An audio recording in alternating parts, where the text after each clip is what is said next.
Welcome back to the Real News Network. I'm Paul Jay in Baltimore. Welcome back to Reality Asserts Itself. Now joining us again in the studio is Gerald Horne. He's the author of The Counter-Revolution of 1776, Slave Resistance and the Origins of the USA, and about 30 other books. Thanks for joining us again. Thank you. So we're going to jump ahead now. You've said you're going to come back and we'll be able to do more of this history in more detail. But let's kind of make the leap to the Civil War. As you've argued earlier, much of the construction of capitalism in the United States is based on these massive profits that were developed in the slave trade. The Revolution of 1776, you would call a counter-revolution in the sense that it was to maintain the institution of slavery.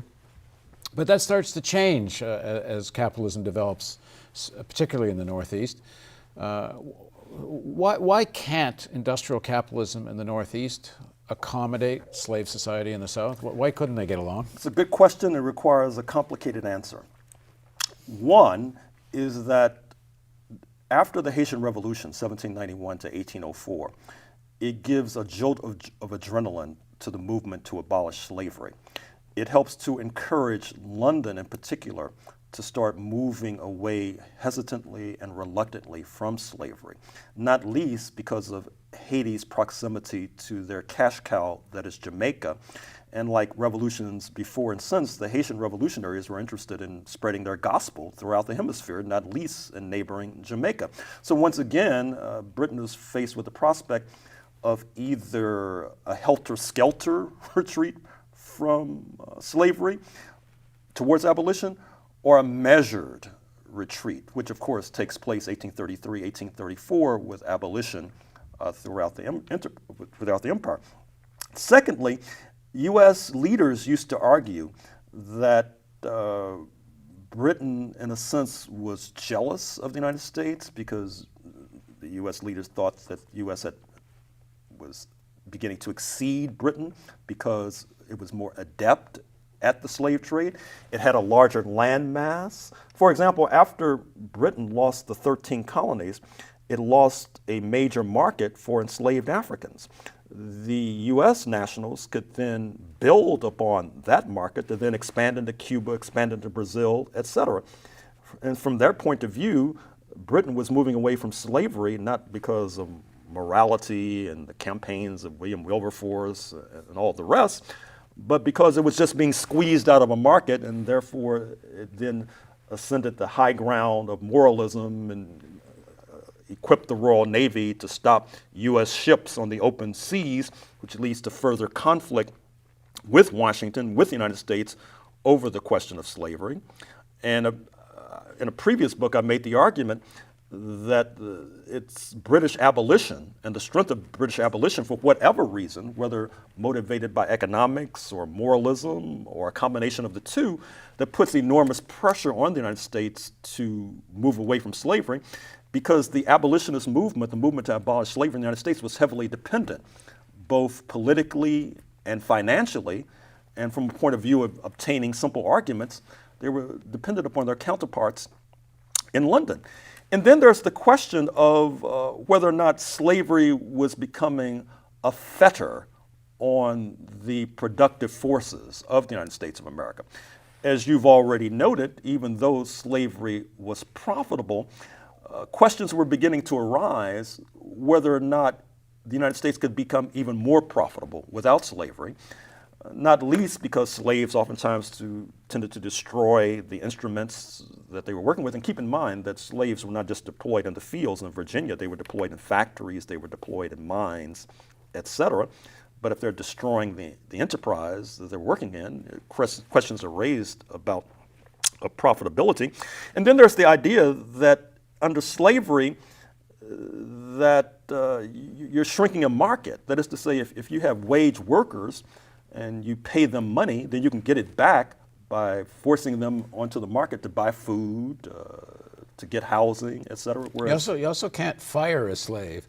I mean, it's a big, if a slave doesn't work very hard in your factory, what are you going to do except terrorize the person? You terrorize the person, you sell them down the river, you sell them to Cuba. I mean, but in any case,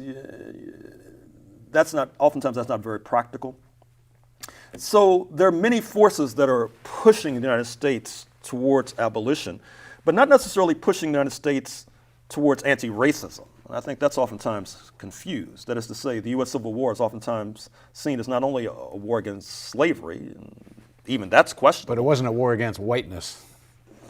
To put it mildly. It wasn't a war in favor of anti-racism, as suggested by the fact that in New York City, in the middle of the Civil War, 1863, you had these so-called anti-draft riots that are portrayed in the movie by Martin Scorsese with Leonardo DiCaprio, the Gangs of New York, which is a remarkable scenes, if you've seen that movie, of anti-black racism, and people being immolated and burned at the stake and lynched from lamp poles, et cetera, et cetera. This is in New York City. This is not in the Deep South. So the Civil War, as we well know, fortunately, leads to the liberation of enslaved Africans, but it leads directly into the construction of a then Jim Crow regime, that is to say, an apartheid regime, a segregated regime, which then only erodes beginning in the 1950s under enormous international pressure, which is when I come into the story in St. Louis, Missouri. Which is where we started. Exactly.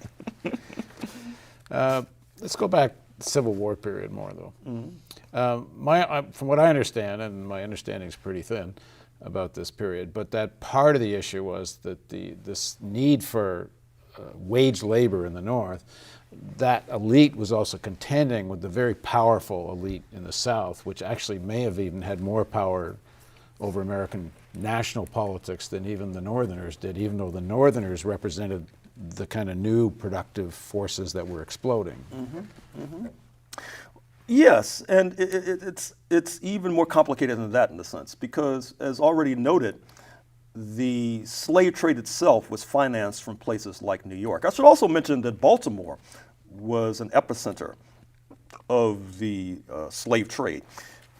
There was a firm in Baltimore, which I mentioned in my book, The Deepest South, the United States, Brazil, and the African Slave Trade, that can take major responsibility or discredit, depending on how you look at it, for the fact that there are so many people of African descent in Brazil right now. So you had forces in the North. Just to add to the Baltimore story, just about 4 or 5 minutes from here, Fells Point, I've seen pictures where there are actual storefronts, where there was a point where even though Maryland was a slave state, if I'm correct in my understanding, the majority of blacks in Maryland were actually free blacks, and but that there was such a need at a certain point for slave labor that they had storefronts where people could come and sell their slaves to these stores that were then shipped down to the South, and that there's a lot of kidnappings. That movie, 12 Years a Slave, where they would kidnap these free blacks in Maryland and sell them into these stores down south. That was a real problem, the kidnapping of free Africans. Not only kidnapping of free Africans, but say if Britain was heavily dependent upon Negroes in terms of their fleets, their commercial fleets, and so in terms of trading with the United States, when they were coming into U.S. ports, say Charleston, for example. Oftentimes in Charleston, South Carolina, there were laws passed that would try to keep these free Negroes from getting off British ships to come into Charleston, because it was thought that they set a bad example, because they had money. Oftentimes, they were free individuals, and that was seen as a bad example. But if they had the temerity to get off the ship nonetheless, they could be kidnapped and wind up working in a field in Louisiana sooner rather than later. And this is part of the tension between London and Washington that continues after 1776. In fact, if I'm allowed to mention the dates, in a few weeks from now, in August 2014, there would be the 200th anniversary of a remarkable historical episode, although I don't think it'll be marked in most of the mainstream media. I just pitched the idea to one of your producers. And that is to say that in August 1814, during the War of 1812, which, by the way, was marked ceremoniously in Canada, but somehow was not marked here because part of the purpose of the War of 1812 was for the United States to seize Canada. Yeah, well, Canadians tend to, rightly or wrongly, think of that as the one real victory other than world hockey over the United States. So. Well, they have a point. And one of the reasons the United States went to seize Canada was because Canada had become a sanctuary for fleeing Africans, and London was not allowing the return of this property, this runaway capital, to the United States of America. But in any event, August 1814, during the War of 1812, the Redcoats sack and plunder Washington, including the White House. And burned down the White House. Absolutely they did. And in an early form of reparations for enslavement, they were joined by enslaved Africans in Washington, D.C., who were stealing the dishes and the silver, et cetera. As the 5'4" bookish president, James Madison, fled into the streets of Washington with his gregarious spouse Dolly in tow, one step ahead of the posse, that is to say, the Negroes fleeing after them, trying to catch them and exact some revenge. I don't think that's going to be marked in the United States, although it's a heroic episode in Black history. Whenever I tell a Black audience about that, I can see the glow on their faces to see that, because the way this history is portrayed in the United States, either the Black people are absent or they're chumps. That is to say, either they're not there or they're just doing whatever the master tells them to do, like some sort of robot or something. And because if you tell the real story, it's inimical to the glorious, uplifting, propagandistic narrative that is so prevalent nowadays.